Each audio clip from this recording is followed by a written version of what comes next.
Hi hello నమస్తే welcome back to my channel. Paneer curry చేస్తున్నాను.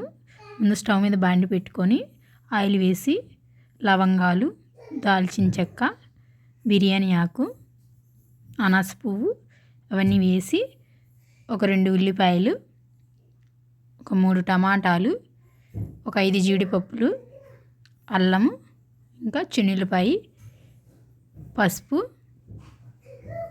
కొత్తిమీర ఇవన్నీ వేసి వేయించుకున్నాక ఒక 5 నిమిషాలు మూత పెట్టి మగ్గనిచ్చాను. మూత తీస్తే చూడండి ఎలా ఉందో. ఇప్పుడు 2 నిమిషాలు వేయించుకుంటున్నాను.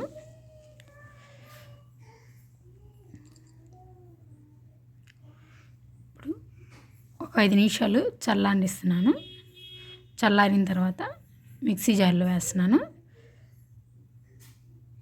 మిక్సీ పట్టుకొని ఇప్పుడు పన్నీరు ఒకసారి శుభ్రం కడుక్కున్నాక చిన్న చిన్న ముక్కలు కట్ చేస్తున్నాను.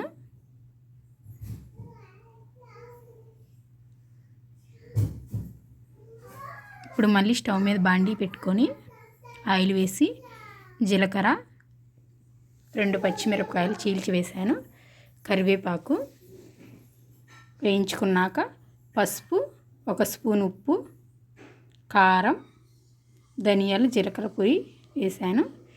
నూనెలో వేయించుతున్నాను. ఇప్పుడు ఉల్లిపాయ, టమాటా అవన్నీ వేసి మిక్సీ పట్టాం కదా, ఆ పేస్ట్ వేసాను.